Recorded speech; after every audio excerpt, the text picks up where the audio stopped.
Greetings and salutations. Here in this video, I am going to share my thoughts about Linus Torvalds taking a break from Linux and going off to grow a conscience. I'd also like to talk a little bit about the state of the Linux desktop, free and open source software, the Free Software Foundation, and Richard Stallman. The reason why I'm doing this is because everybody else is talking about it, and I figured I might jump up on the bandwagon myself and add my 2 cents. Before I get into talking about all that stuff, I want to talk a little bit about living with dyslexia. It ain't no fun. Yesterday, I posted a video here on YouTube, which I put a lot of thought and effort into, and I think it is one of the worst videos I've ever done. For some reason or other, my mouth just did not want to work yesterday. I could not talk. I could not express myself. I stumbled all over the place, said wrong words, and of course, right in the middle of the video, I said, Linux does not need antivirus. Let me repeat that. Windows does not need antivirus. And so I debated back and forth with myself all yesterday afternoon and all evening whether I was going to leave that video up or not, to tell you the truth. Because I was like, I didn't like it. It didn't come out the way I wanted it to. And I really just kind of, I don't like it. You know, when you feel like you're doing something stupid, it's hard to just live with it once it's out there. However, I just looked, and that video's got over 4,000 views on it as of recording this video, and that's only been up for not even a full day, not even a full 24 hours. So hopefully there's enough good in that video, and people will overlook the fact that I was stammering and yammering all over the place, and they will see the video for what it is.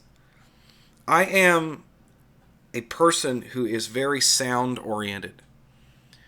And when you put visual stimulation in front of me while I'm trying to speak, they create a conflict in my brain, and I see what I say. I say what I see. There's dyslexia right there for you. And that's one of the reasons I have a hard time when I'm doing videos where I have to type, because I can't type and talk at the same time. If I'm not talking, then I can type 60 words a minute, no problem. It's the act of trying to do both at the same time. So I hope you'll keep that in mind as you watch my videos. And the comments on that particular video have been very interesting, which is part of the reason that I'm doing this one right now. So that's all I'm going to say about that. As far as Linus taking a break is concerned, the story that you're seeing on your screen is from the CNBC website, which here in the United States is a pretty well-known financial news network, talks about things that deal with business and finance and that sort of thing. So that story is posted on their site. I found that to be interesting. Linus Torvalds and I have something in common, and that is that we come from the same generation. Linus is about a year older than I am. I don't think not even a year. And so that means that we grew up in the 70s and 80s. And the 80s was a decade of people who were, how do I put this delicately? In the 1980s, there was an attempt to teach people how things really were. And we were taught that the world is going to judge you on what you put out. And that is more important than anything else. I know that I was taught that, and he must have been taught the same thing, because I agree with a lot of things that Linus says. Even some of the things that other people take offense to because of the language that he uses. I have heard Linus talk in many interviews about the fact that sometimes he has to be harsh to get people's attention. And that when he says no, he needs people to understand that he means no. Because Linus is a person who is driven by trying to put out the best product possible. And people's feelings come second. And that sounds harsh. But if you are in a competitive environment, if you ever did, and I worked in broadcasting for God's sakes, while he was in school learning about computers, I was taking engineering classes, and we were both in technical environments. And in those environments, it's about what you can produce and what you understand. And that's what's important. And I have worked through the years with many engineers and programmers, some very intelligent people, and I have noticed that people who have the ability to sit down and write complex computer code or understand complex systems and be able to manipulate them and do things with them, they don't necessarily have the world's greatest social skills to begin with. It's like what happens is that a part of the brain that is dealing with logic is overdeveloped, while the part of the brain that deals with emotions and social skills, and that one's not. Because to these people, the quality of whatever it is they're working on is more important. So I can definitely understand his point of view. Does that excuse him from being a jerk? No, of course not. It doesn't excuse anybody from being a jerk. Don't think that I'm trying to excuse his behavior. And if he's having a midlife crisis and he's realizing that maybe he's pushed it too far one place or the other, and that maybe there is a better way to do that, then hey, that's great. Good for you, Linus. But what I really don't like about the whole situation is the fact that when this was announced, there are those out there who are taking this opportunity to now attack Linus and talk about what a jerk he is and how horrible it is that he uses the language that he uses and says the things that he says. And that is a trend that's going on around the world that really bugs me. I live in the United States. And right now there is this war of words that is being waged. Some people call it political correctness. The famous comedian George Carlin called it soft language. And that's what I call it as well. Not calling something what it is, or arguing over the words that people use and saying this word is inappropriate while this word is not. And a lot of this comes from a desire to be more inclusive, to be more sensitive to other people's feelings. But in my personal experience, I have found, since the political correctness movement has reared its ugly head in this country, and it's been coming along now for about 20 years, that our society has become less inclusive and more divided. Because now we're not talking about issues. We're now talking about what language you can use to describe an issue. And that really bothers me. Logic dictates that the first step to solving a problem is defining the problem. And if all you're going to do is fight over the language used to define that problem, if you are going to try and shoehorn reality into the constructs of a code of conduct or the way you think things ought to be, that to me is absolutely absurd. George Orwell would have a field day with what's going on in the world today with language. The other thing that is happening in this country that bugs me, and while I'm here I will comment on it, is the fact that people are being destroyed publicly for words that they use and things that they say. There is an ever-changing list of rules of things that you can and cannot talk about, or words that you cannot use. And I have seen in the last, about a year or so many people get taken down because they said something that was deemed to be inappropriate. And the viciousness of the attacks on these people for what they say is frightening. It really is. These people who are preaching equality and inclusiveness and understanding are the first ones to jump up when somebody gets into one of these situations and use the nastiest, filthiest language to condemn them. And the same thing is happening with Linus in this situation. And I just really hate to see this happen. I really do. I hope that he does get his stuff together, and if he's hit a midlife crisis and he wants to reevaluate his behavior, I don't blame him. I think we all have learning to do no matter how old we get. But I hope this doesn't turn into an opportunity for those out there who have that sort of way of thinking that we all should be held accountable for the words that we use and not the actions that we perform and what we produce. Those people, I hope they don't bring him down in the process. I really honestly don't.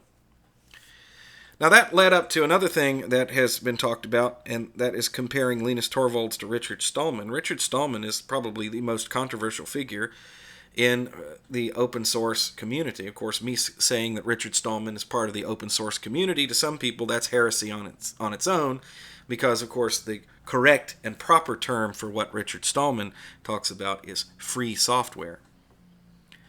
And I really am getting tired of people from that camp who jump up and scream and yell about words that are being used. Once again, it comes back to language and terms again. So in my videos, I call Linux, Linux. I don't call it GNU/Linux. Okay? Because it's not GNU/Linux. It's the Linux kernel with a whole bunch of contributing projects that create what is, in essence, an operating system. It really is an illusion of an operating system because it's not as cohesive as it would seem. It's very modular. That's why I said a couple of videos back that it's an illusion of an operating system. It's a bunch of modules that are stuck together to be an operating system. Whereas if you look at Apple or if you look at Microsoft, those systems are a bit more contiguous and, of course, a whole lot less modular. Either way, it works the same. So when you're talking about GNU/Linux, here it is. This is GNU/Linux. This is the Free Software Foundation's distribution of Linux, which they call GNU/Linux. And if you want me to call Ubuntu GNU/Linux, if you want me to call Linux Mint GNU/Linux, if you want me to, I totally, completely disagree with you. I call it Linux. Linux is a good shorthand. It's a good, firm, strong brand name for this group of open-sourced, free software applications that we put together and call an operating system. And what really frustrates me is that there is a message that usually starts out with, "I'd like to interject here," that is constantly being posted on my videos from free software people, and they'll just go through and go boom, boom, boom, boom, boom. And that kind of behavior to me is just stupid. I delete them, and I have reported several people who do that as spam. As a matter of fact, that came up on the video that I posted yesterday. You do not further your cause by being a jerk. You just don't. So quit doing that. That's the way of course, that's me saying that. It's not going to quit it. The behavior of Richard Stallman is very strange. However, I don't think that Richard Stallman should be anything other than what Richard Stallman is. He should express himself, and he should be the person that he wants to be.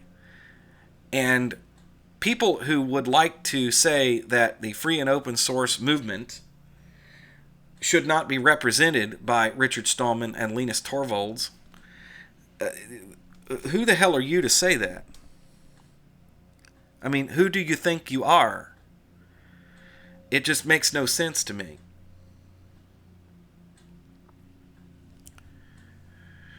Free and open source software is a concept, and it's based on a concept of sharing and openness.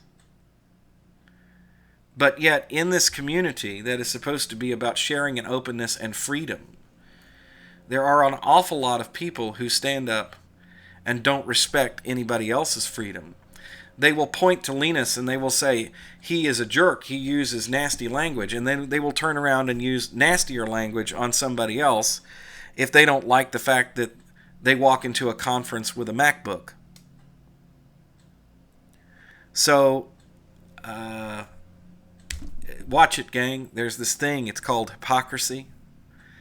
And I think in the free and open source community, we all kind of ride that fine line because and I mean that by saying that we're right there between, on the one hand, we're saying, let's get people to use open software, and free software is better than proprietary software.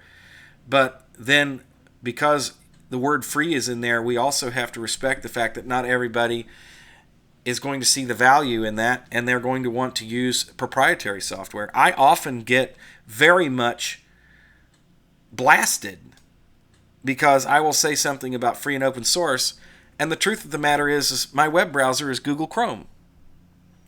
It is my web browser of choice. I would use that over Firefox or Midori or Epiphany or any of the other ones that are quote-unquote free and open source. And the Google Chrome browser is absolutely 100% a very proprietary application.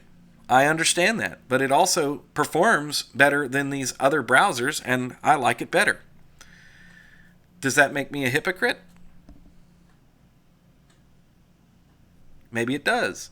Depends on your point of view. But, getting back to what I was talking about, freedom. If you're going to preach freedom, that means that you're going to have to allow people to be free to disagree with you.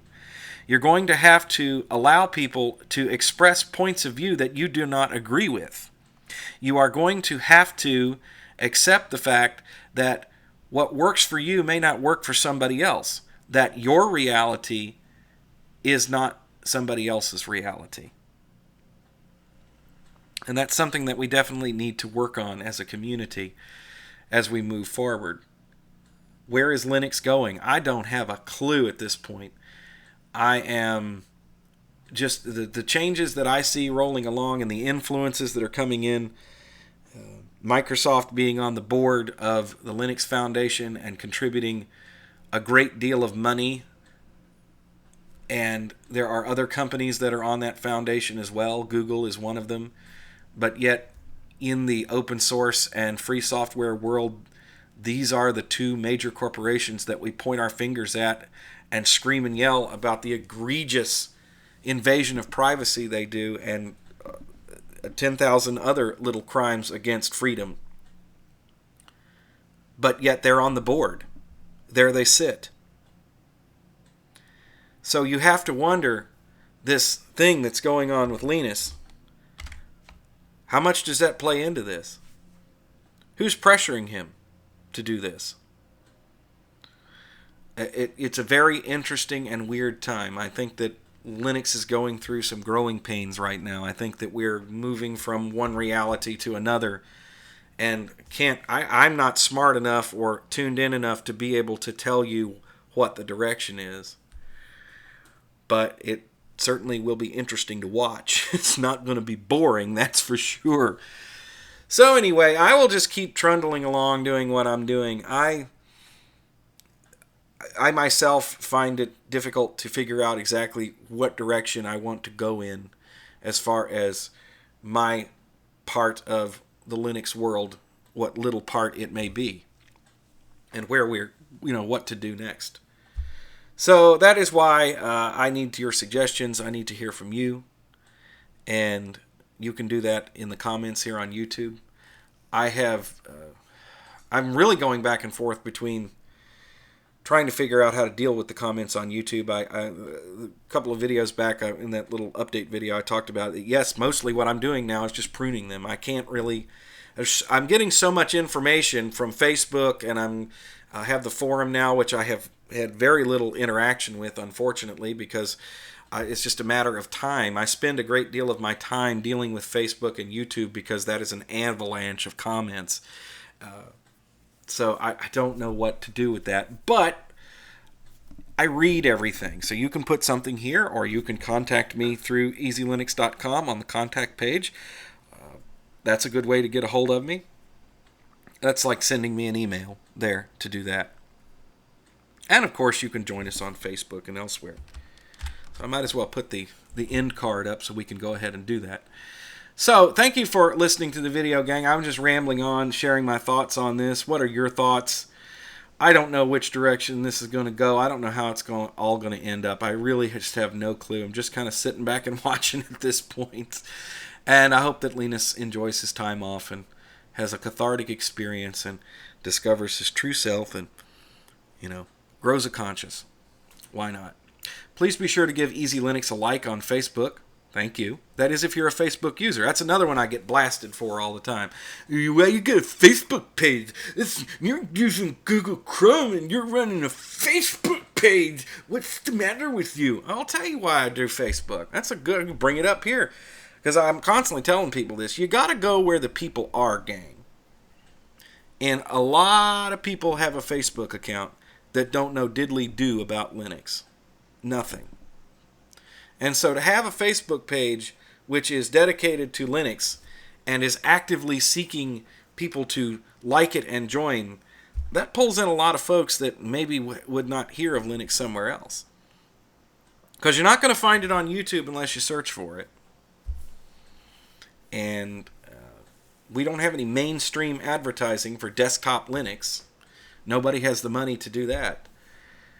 So that's why I'm there. That's why I have all this stuff sitting out there, is so that a few people will come across it and they'll say, oh boy, Linux, what is this? Oh, this is just what I need. I need to learn how to use Linux. That's the whole point. So yeah, you can sit there. I mean, what am I supposed to do? Put this on Mastodon? Nobody outside the Linux or open source community even knows Mastodon exists, and I haven't heard anything about it in so long. I don't even know. Is the service still up and running? So anyway. Check out EasyLinux.com. That's where all of this comes together. And, of course, from there you can go to Easy Talk, which is the new forum that we put up. Got to tell you about that. And then we've got FreedomPenguin.com, which is a wonderful webpage that is run by Matt Hartley. And you can find all sorts of content there from him and contributors such as myself that talk about Linux. So if you just can't get enough, that's one place that you can go to look. Thank you for watching or listening, whatever the case may be. We will talk again soon.